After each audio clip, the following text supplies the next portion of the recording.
Vediamo come sapere sempre quale mossa giocare a scacchi, che poi è un po' il cuore del gioco, no? Se tu in ogni situazione sai sempre cosa fare, hai fatto bingo. Il problema è quando inizi a chiederti, e mo a questo punto che mossa faccio? Se almeno una volta ti sei ritrovato a porti questa domanda, allora sei nel posto giusto al momento giusto. Spesso che cosa succede? Che noi finiamo le mosse d'apertura e ad un certo punto non sappiamo come continuare il gioco. E a questo punto come si fa? Perché? Perché l'apertura è facile da giocare, basta seguire i principi che ci hanno sempre detto. Metti i pedoni sul centro, tira fuori i cavalli e gli alfieri, prima i cavalli, poi gli alfieri generalmente, poi ovviamente ogni partita va analizzata a sé.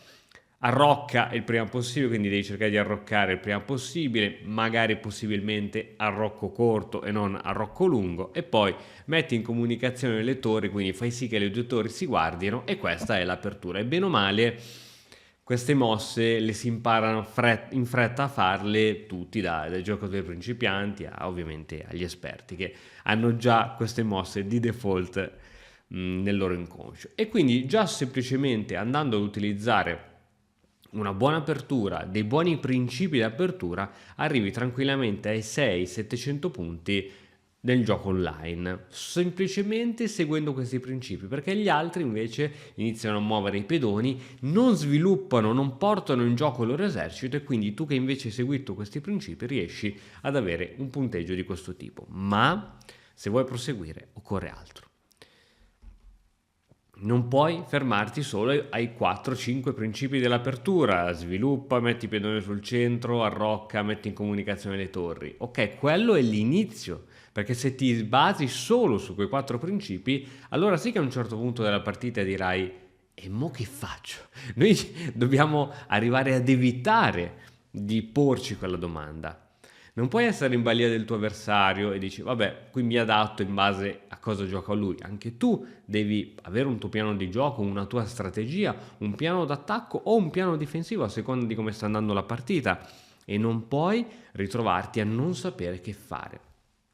Quando guardi una posizione e ti chiedi cosa faccio, è un problema, significa che non sei ancora in grado di decifrare gli elementi della posizione, perché come vedremo fra poco ci sono degli elementi chiari, cardini, che ci fanno capire in che modo si organizza il nostro esercito, in che modo attaccare o difenderci, in che zona della scacchiera, quali pezzi andrebbero coinvolti nell'attacco e tanto altro. E non puoi giocare alla spera in Dio. Ma sì, qui non so che cosa fare, allora gli mangio il suo cavallo col mio cavallo, così iniziamo a togliere un po' di pezzi alla scacchiera. Ecco, questo è un approccio molto amatoriale al gioco. Vediamo che invece ci sono dei pensieri ben precisi per migliorare.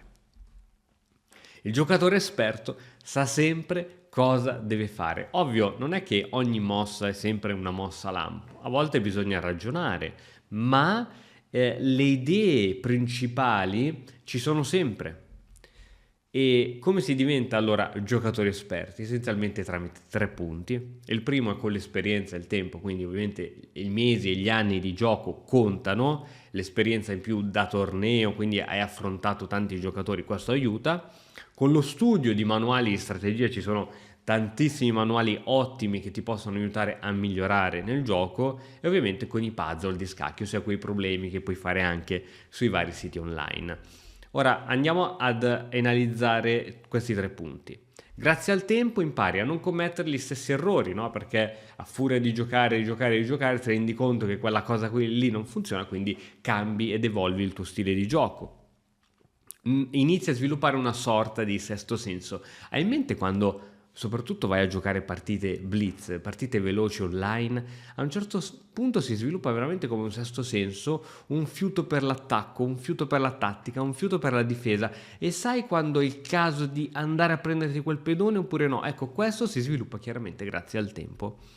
E in più inizia a conoscere molte aperture, molti trucchi. Col passare del tempo vedi giocatori che ti giocano aperture strane. La prima volta che la vedi quell'apertura è strana, poi dopo che la vedi giocata 5-6 volte ti informi, capisci che quell'apertura c'ha un nome, dietro quell'apertura c'è una teoria o c'è qualche trucco o trabocchetto, e impari a risolvere e non cascare in quel trucco. Questo è grazie al tempo. Andiamo al secondo punto, che era grazie alla strategia. Con la strategia impari a creare debolezze nel campo nemico. Questo è fondamentale, non si può vincere una partita di scacchi se nel campo del nostro nemico non ci sono debolezze, è molto difficile. Inizi a sfruttare tali debolezze, quindi poi i principi della strategia: crei la debolezza, sfrutti la debolezza, e forse questo secondo punto forse è ancora più complesso.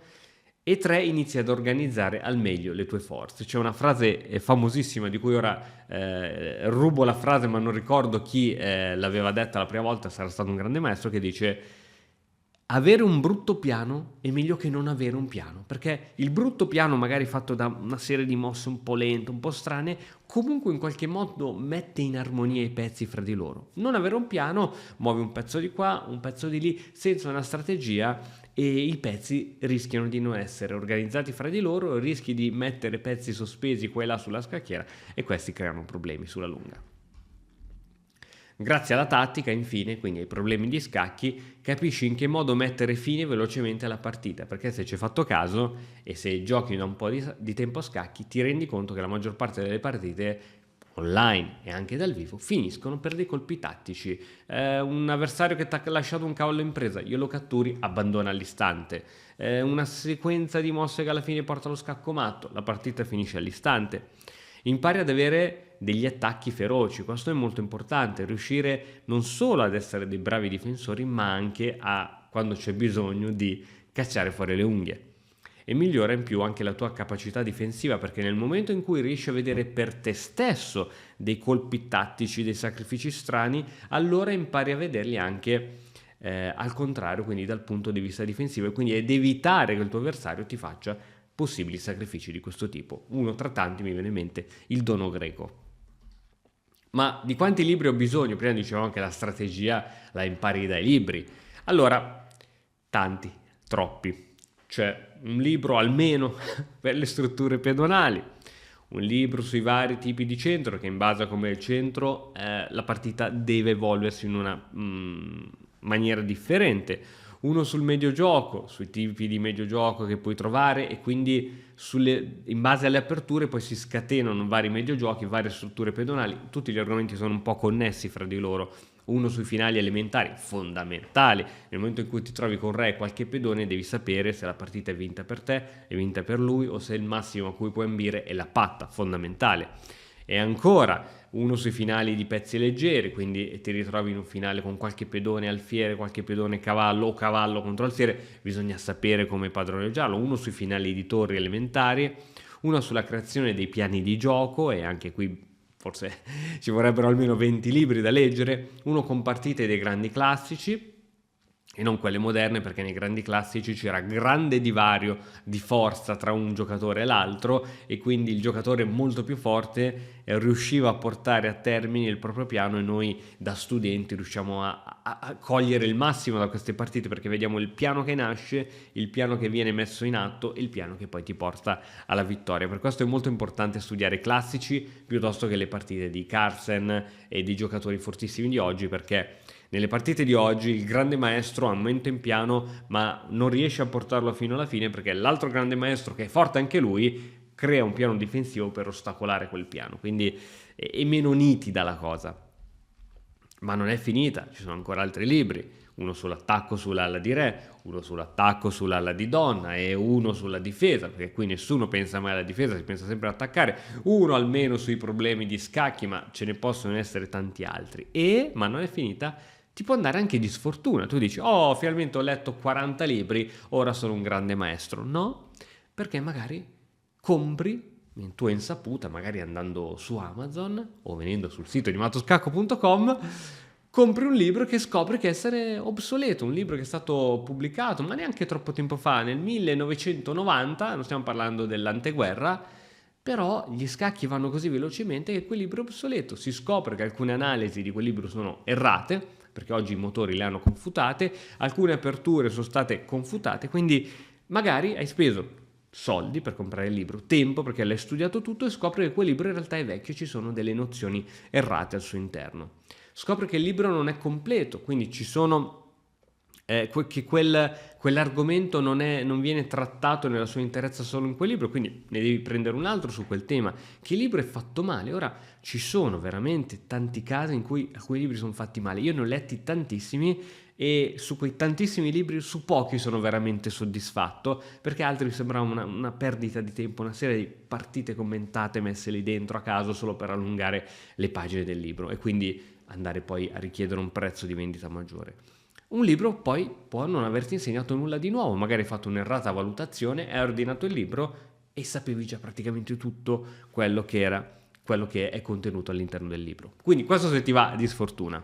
Quindi poi e ti capita di studiare 300 pagine di libro per trovare un paio di consigli buoni. Quindi su 300 pagine hai trovato una cosa che non sapevi a pagina 227, se ci sei mai arrivato fino a pagina 227, e l'altro lo trovi a pagina 280. Quindi hai studiato 300 pagine solo per 2 consigli buoni, che è già oro nei libri, è già oro. Il mondo degli scacchi è così vasto che ovviamente non può essere racchiuso in un solo manuale, per questo per lo stesso argomento c'è bisogno di più manuali, più autori che trattano l'argomento e lo sviscerano in modi differenti. È difficile che trovi manuali, è facile che trovi manuali fatti bene e fatti male, quindi devi essere in grado di scegliere o meglio di farti consigliare, e ci sono poi dei libri che purtroppo, come ti dicevo prima, sono stati realizzati solo con lo scopo di vendere. Che cosa intendo? Intendo che questi autori hanno scritto caterve di pagine, 300, 400, 500 pagine, ti trovi con un manuale così e questo manuale poi in realtà non ti serve a nulla, perché ti rendi conto che è una serie, appunto come ti dicevo prima, di partite commentate buttate a caso, oppure peggio ancora trovi per allungare il brodo alla fine un centinaio di partite non commentate, buttate lì così, che me le potevo trovare anch'io da solo scaricandomele dai vari database online, quindi partite addirittura senza commenti solo per cercare di allungare il brodo. Oppure non sai mai dove cominciare, da quale libro comincio, da questo o quest'altro, forse è meglio che inizio da questo, forse è meglio che inizio da quest'altro, ma ovviamente come dicevamo è così vasto il tema che è veramente complesso. Quello che ogni scacchista però deve conoscere sono i principi che dominano il gioco, così come ogni scacchista deve conoscere i principi che dominano l'apertura, così bisogna conoscere anche i principi oltre, perché altrimenti arriviamo alla solita frase. E a un certo punto, adesso, che cosa faccio? Alla base di tutto questo c'è la strategia. Gli scacchi si dividono in due tra tattica e strategia. Tattica sono quegli esercizi, muove il bianco e dà scacco matto in 2 o 3 mosse. La strategia invece è qualcosa di più diverso e adesso andiamo a trattare. Che cosa intendiamo per strategia? L'insieme di mosse atte a raggiungere un obiettivo nel medio e lungo periodo. Quindi se nella tattica è muovo e vinco in 2 mosse, quindi nel breve termine, nella strategia io faccio una serie di manovre con un mio pezzo o più miei pezzi per ottenere un piccolo vantaggio che nel medio e lungo periodo mi farà vincere la partita. Grazie alla strategia noi possiamo anche creare i piani di gioco, come dicevamo, andare a coordinare i pezzi per andare, per esempio, e lo vediamo fra poco, anche a conquistare una casa debole. Quello è un vantaggio che sul lungo periodo ci farà poi avere un vantaggio più concreto e quindi a vincere la partita. Oppure, grazie alla strategia, noi capiamo come e dove posizionare un nostro pezzo affinché questo possa dare il 110%. Quindi è tuo compito da stratega, perché tu sei il generale del tuo esercito fatto da 16 soldati, è tuo compito cercare di posizionare i tuoi pezzi dove possono avere il massimo, dove possono dare il massimo. Mettere un alfiere dove ha il massimo raggio d'azione in quel momento è tuo compito, piuttosto che tenerlo a casa all'interno della tua catena di pedoni. Facciamo ora un esempio pratico. Abbiamo parlato, adesso vediamo una serie di esempi pratici. Allora, guarda questa posizione, ti ho già evidenziato con questa freccia che il bianco può dare il suo alfiere sul cavallo, quindi un cambio alfiere su cavallo. Generalmente l'alfiere vale 3 punti, generalmente il cavallo vale 3 punti, quindi un cambio alla pari, ma il bianco ha visto che facendo questo cambio il nero è costretto poi a ricatturare con il pedone e si vengono a formare quelli che vengono chiamati dei pedoni doppiati. La situazione che poi ci viene è questa. Chi ha studiato la strategia sa che avere dei pedoni doppiati comportano una debolezza, quindi Abbiamo detto che la strategia è iniziare a creare delle debolezze all'interno dello schieramento avversario. Benissimo. Una volta che la debolezza è stata creata, passo numero 2 è organizzare il nostro esercito per attaccare quella debolezza. E come possiamo andare a attaccare quel pedone? Beh, lo possiamo attaccare in 2 modi, tramite cavallo H4 e cavallo G6, tramite la regina in D3 e regina in G6, ma soprattutto il nostro avversario come può difendere quella debolezza? Sembra che possa difenderla una, massimo 2 volte, ma inizia a essere in difficoltà e i suoi pezzi poi tornano tutti in difesa. E quindi iniziamo il nostro attacco. Cavallo in H4. Attenzione che lui non può spingere quel pedone, perché se spinge quel pedone noi andiamo comunque col cavallo in G6 con doppio su re e torre, quindi è costretto a difendere quel punto debole. Quindi regina in F7, regina difende quel punto debole. Adesso scopo della strategia è tutti i tuoi pezzi che attaccano sul punto debole, quindi regina in D3, aggiungiamo un altro attaccante su quel punto, quindi adesso abbiamo 2 attaccanti, il cavallo e regina. Ne consegue che se vuole tenere quel punto saldo deve aggiungere anche lui un altro difensore, quindi alfiere in E8, ora anche il nero ha 2 difensori sul punto G6, regina nera e alfiere nero. E ora in che modo possiamo continuare questo attacco? In che modo possiamo cercare di portare altri pezzi in attacco, magari se non proprio su quel punto, che sarebbe l'ideale, da altre parti? Non abbiamo troppi altri pezzi in gioco, la regina deve rimanere lì, il cavallo deve rimanere lì, i pezzi che possiamo muovere sembra che sono l'alfiere in D2 e la torre in E1. Quindi in che modo possiamo incrementare la pressione? Semplice, con la manovra di torre, questa manovra che è bella chiamare la manovra dell'ascensore. La torre, oltre che andare in G3 e attaccare ulteriormente quel pedone, in realtà sembra che la torre possa fare qualcosa di meglio. La torre può andare in F3, posizionandosi davanti sulla stessa colonna della regina avversaria, creando così un'inchiodatura, guadagnando la regina. Ne consegue che il nero ora è costretto a spostare il re. Questo è fondamentale perché se non sposta il re, alla prossima giochiamo torre F3, perde la regina. Il re si è spostato, ma noi comunque portiamo la nostra torre in F3 e grazie a questa manovra ora la sua regina deve abbandonare la difesa del pedone G6. Abbandonando la difesa del pedone G6 rimarremo in una situazione di 2 contro 1, ossia la nostra regina e il nostro cavallo contro solo il suo alfiere che difenderà quel punto. La regina deve abbandonare la difesa di quel punto. Ed ecco che crolla un pedone. Nel momento in cui crolla un pedone abbiamo il cosiddetto vantaggio di materiale. Questo è un vantaggio molto concreto che sicuramente nel andare avanti nella partita ci aiuterà a avere maggiori probabilità di vittoria. Questo era per esempio un semplice piano. Quindi il bianco ha creato la debolezza, il pedone doppiato, e poi ha attaccato con tutte le sue forze quella debolezza. Quindi giocare di strategia significa manovrare lentamente le proprie truppe con un obiettivo e possibilmente tutte in un'unica direzione. Questo è il piano di gioco. Ma facciamo ora un altro esempio, perché non è che solo con un esempio noi riusciamo a capire tutto. Guardiamo questa posizione. Qui, a differenza di prima, sembrano non esserci grandi cambi. Immedesimiamoci nei panni del bianco. In che modo il bianco ora può creare un piano di gioco? Questa può essere la classica posizione dove diciamo e mo che faccio? La regina bianca sembra che sta bene lì, il cavallo bianco sembra che sta bene lì, l'alfiere bianco al momento è tappato dal cavallo, ma sicuramente direi che quella è la migliore diagonale per il nostro alfiere. Le torri devono capire dove andare ed è difficile dato che non ci sono colonne aperte. Quindi in che modo continuiamo? Ora, se noi giochiamo una mossa a caso senza un piano, adesso probabilmente andremo a muovere un pedone, magari un pedone, il pedone D, magari faremo una mossa di re, magari andremo a muovere un pedone dell'arrocco. Ecco, quello significa andare a muovere senza un piano. In qualsiasi situazione, anche la più brutta, anche la più piatta, anche le più strane come questa, c'è sempre un piano di gioco e andiamo a vederlo. Allora, innanzitutto bisogna andare a individuare delle debolezze e quello che posso vedere è che la casa B6, evidenziata in rosso e con le frecce verdi, è una casa debole. Definizione di casa debole è una casella sulla scacchiera che non può più essere controllata da pedoni nemici. E infatti la casella B6, dato che il nero ha spinto il pedone in A6, non c'è più nessun pedone nero che possa controllare quella casa, quindi ne risulta che quella è una casella debole. Il giocatore astuto che conosce queste teorie della strategia dice: ah, vediamo se posso impossessarmi di quella casa debole.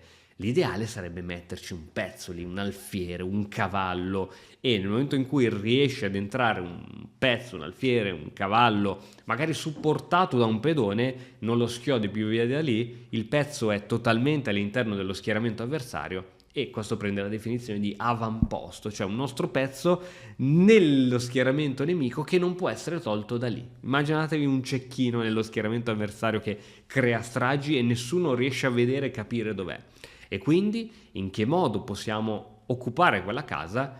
Allora, piano di gioco. Primo step, avanzo il pedone, così controllo quella casa e nell'avanzare quel pedone ho fatto anche spazio al mio cavallo. Quindi ora l'avversario gioca una mossa qualsiasi, come non so, alfiere in G7 e adesso il cavallo va in A4 con l'idea alla prossima mossa di andare in B6. Quindi torniamo indietro. Il piano è stato: ho individuato il punto debole, quindi una mossa, il mio piano era quindi fatto da 3 mosse, spingo il pedone, muovo il cavallo in A4, muovo il cavallo in B6. Seconda mossa, ho portato il cavallo in A4 e alla fine poi vado a prendermi quel bellissimo avamposto. Quindi il bianco ha preso un'ottima casa d'avamposto nel territorio nemico. Questo era il piano fatto di 3 mosse, quindi non per forza i piani devono essere cose complessissime, anche cose, operazioni molto semplici ma concrete e con un chiaro obiettivo. Quindi la strategia è anche la conquista di case deboli, non è solo questo. Anche un semplice cambio di pezzi può far parte di una strategia e adesso voglio mostrarti questo esempio. Ora guardiamo questa posizione e mettiamoci sempre nei panni del bianco. Qui ti ho evidenziato una cosa molto curiosa, che è questa disposizione dei pedoni del nero che sono quasi tutti, almeno quelli più importanti, quelli centrali e semicentrali, su caselle di colore chiaro, su case chiare, caselle bianche. Questo tipo di difesa che ho utilizzato il nero si chiama difesa Stonewall, cioè muro di pietra, perché questi pedoni fanno uno scudo veramente molto forte. Ora però, conoscendo la strategia, uno dice: il nero ha tutti i pedoni sul bianco, quindi vuol dire che il suo alfiere, perché il nero ha 2 alfieri, cioè l'alfiere che si muove sulle caselle scure e l'alfiere che si muove sulle caselle chiare, vuol dire che l'alfiere che si muove su case chiare non può giocare perché ha i propri pedoni su casa chiara. Quindi ne consegue che il nero ha un alfiere buono e un alfiere cattivo. L'alfiere buono è l'alfiere che si muove sulle caselle scure in D6, l'alfiere cattivo è quell'alfiere che è rimasto ancora a casa, l'alfiere C8, che è dentro la propria catena di pedoni e che farà fatica a vedere la luce. Quindi lo stratega cosa dice? Io ho 2 alfieri, il mio avversario ha 2 alfieri. Se io riesco a cambiare gli alfieri camposcuro, cioè quelli che si muovono sulle caselle nere, il mio alfiere rimane con l'alfiere cattivo, mentre il mio alfiere che mi rimane è un pochettino meglio. E quindi, guarda un po' che mossa gioca ora il bianco, alfiere in A3. Ora, e qui ci tengo a tornare indietro, se provi ad attivare il motore, perché oggi noi tutti siamo bravissimi, attiviamo il motore, ci sentiamo Dio, se provi ad attivare il motore, da questa situazione non ti dice che la mossa migliore è alfiere A3, ma andando ad attivare il database Masters, cioè il database utilizzato dai maestri, quindi parliamo di giocatori forti e fortissimi, l'82% dei giocatori in questa posizione delle partite è andato in questo modo, cioè come prima scelta il giocatore forte gioca alfiere in A3, poi tutte le altre, ma nell'82% dei casi la partita è continuata con l'alfiere A3. Perché? Perché c'è dietro un principio strategico, cioè l'eliminazione del suo alfiere più forte per far sì che poi rimanga sulla scacchiera solo il suo alfiere cattivo. Quindi questa idea, questa semplice uscita di alfiere in A3 è data da un piccolo piano di gioco, quindi da delle considerazioni di carattere strategico. Ok, quindi tutto può essere strategia, l'importante è che dietro a ogni nostra mossa ci sia un ragionamento, mai spingere un pedone perché non sappiamo cosa fare. Quindi se conosci i principi che dominano il gioco, le mosse inizieranno ad essere naturali.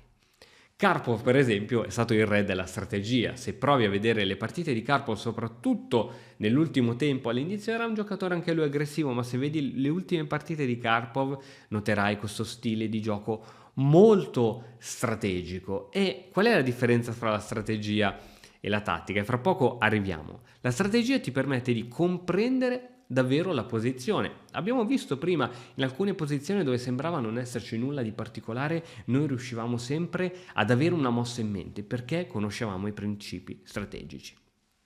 Riusciamo a decifrare le mosse dell'avversario. Così come noi abbiamo dei piani di gioco e magari questi piani sono fatti da 2 o 3 mosse, ma sono nascosti nella nostra mente, anche il nostro avversario gioca con dei piani e questi piani sono nascosti nella sua mente, ma aumentando la tua comprensione strategica riuscirai anche a capire il significato dietro ogni mossa dell'avversario. Riuscirai letteralmente a prevedere il futuro. Il tuo avversario fa una mossa, capisci qual è il suo piano strategico e riesci a capire quali sono le sue prossime 2, 3, 4 mosse. Quindi la domanda "e ora che mossa faccio?" è una domanda che non deve più esserci se hai le comprensioni di carattere strategico. Qui voglio fra poco farti divertire, ho messo una vignetta molto divertente, la andiamo a vedere fra poco. Quindi c'è sempre la mossa o serie di mosse da fare se hai studiato la strategia.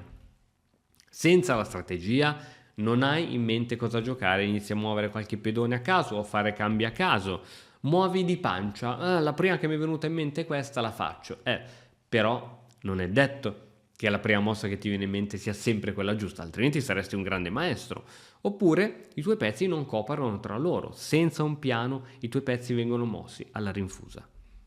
Eccola qui la vignetta che ti dicevo. A sinistra c'è il giocatore che gioca di strategia e a destra c'è il tattico. Il tattico è quello che fa 40 esercizi al giorno, problemi di scacchi, puzzle di scacchi, battaglie di problemi, e si sente forte perché riesce a vedere sacrifici, a calcolare 4, 5, 6, 8 mosse dopo tutti i sacrifici forzati, fortissimo.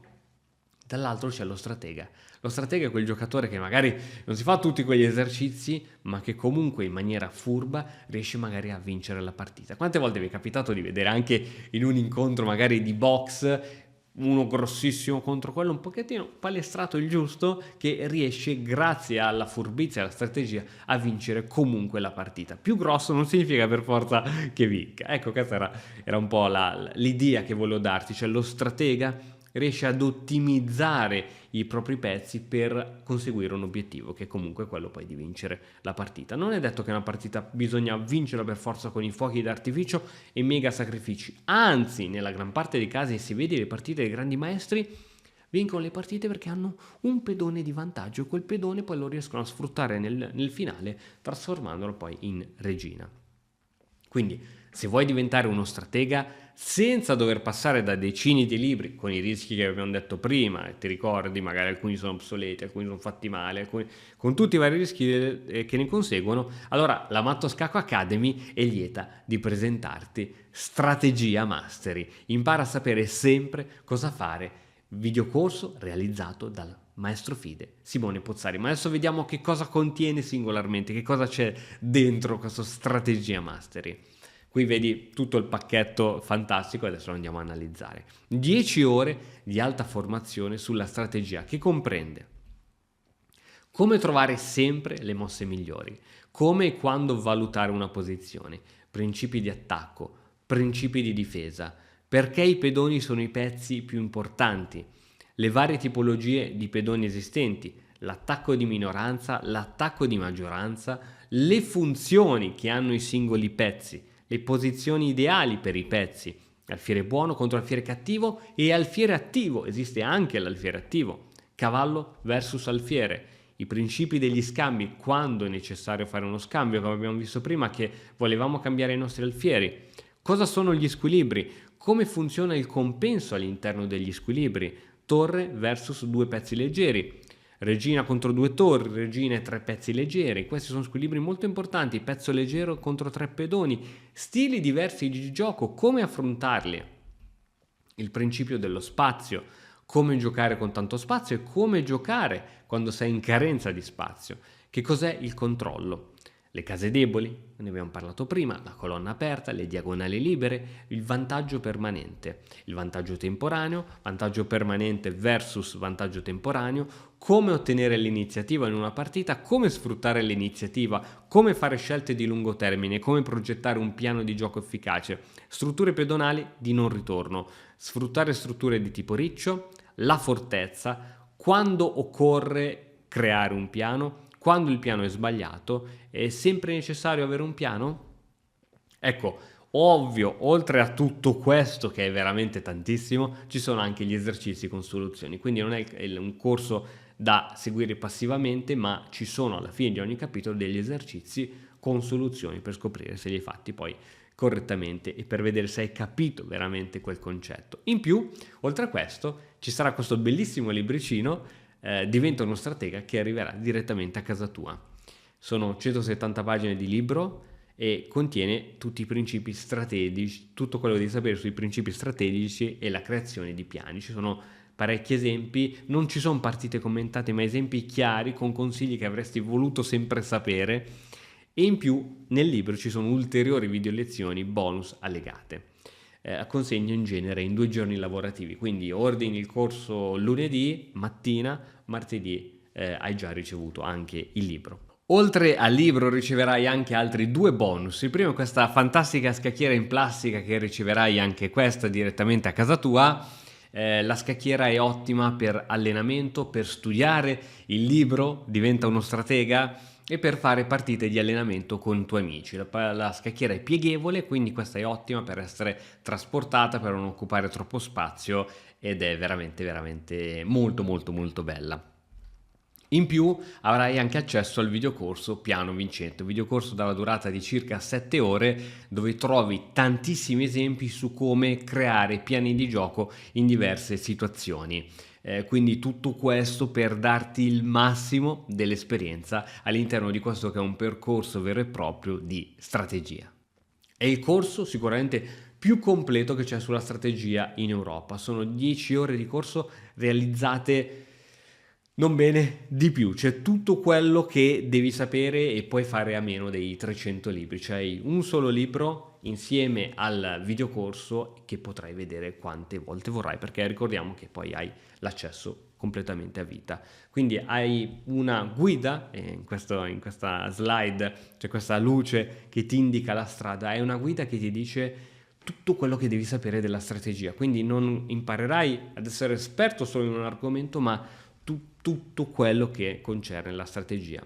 Chi ha realizzato il corso, lo vediamo qui, è il giovanissimo Simone Pozzari, maestro FIDE, 2300 punti ELO e anche recentemente diventato campione italiano Under 20. Noi ci aspettiamo sempre di più, che anche il nostro tutor dell'Accademia, ed è un ragazzo in gamba con una capacità di spiegare, di rendere le cose semplici fuori dal comune, e siamo veramente contenti di cosa abbiamo realizzato. In più, insieme all'acquisto del videocorso, avrai anche un mese gratuito all'interno dell'Accademia. L'Accademia è forse è la punta di diamante della Mattoscacco Academy, una serie di robe che non puoi capire. Ci sono incontri dal vivo, incontri di gruppo, lezioni, supporto dal tutor, tante cose. Dunque, vediamo quando questo corso fa per te e quando non fa per te. Il corso fa per te quando non vuoi più arrivare a dirti e mo che faccio in questa partita? Il corso fa per te se vuoi iniziare a vedere la scacchiera in modo diverso. Ti assicuro che come guardi tu la scacchiera e come la guarda Carlsen la vedete in 2 modi diversi. Nonostante i pezzi si muovono allo stesso modo per entrambi, c'è una visione totalmente diversa. Se vuoi migliorare il tuo punteggio ELO e se vuoi iniziare a creare piani di gioco efficaci. Il corso non fa per te se hai un punteggio ELO sopra i 1900 punti, probabilmente tutti questi concetti già li conosci, quindi siamo felicissimi per te e ti auguriamo una carriera scacchistica sempre maggiore e fatta sempre a più successi. Se non hai intenzione di aumentare il tuo punteggio ELO, dici guarda io ho 1400 punti, mi va bene così, mi diverto, gioco online, va benissimo. Oppure non hai intenzione di impegnarti, perché ovviamente il corso è comunque impegnativo, lo devi seguire, devi fare gli esercizi, ti arriva il libro, leggilo, sono 170 pagine, ti servirà un po' di tempo, ma questo ti aiuterà sicuramente a migliorare. Tutto questo è tua vita, come ti dicevo prima, quindi puoi rivedere, stoppare la lezione, puoi renderla più veloce, puoi renderla più lenta se vuoi riascoltare dei concetti. E qui sotto trovi ovviamente tutto su come accedere, trovi il link al corso, trovi tutte le ulteriori informazioni, trovi il percorso dettagliato con tutte le lezioni e trovi tutto quello che ti serve. Bene, io spero di averti fatto una panoramica sulla strategia, su come è formato questo corso e sul perché è veramente fondamentale. Io ti ringrazio, noi ci vediamo presto.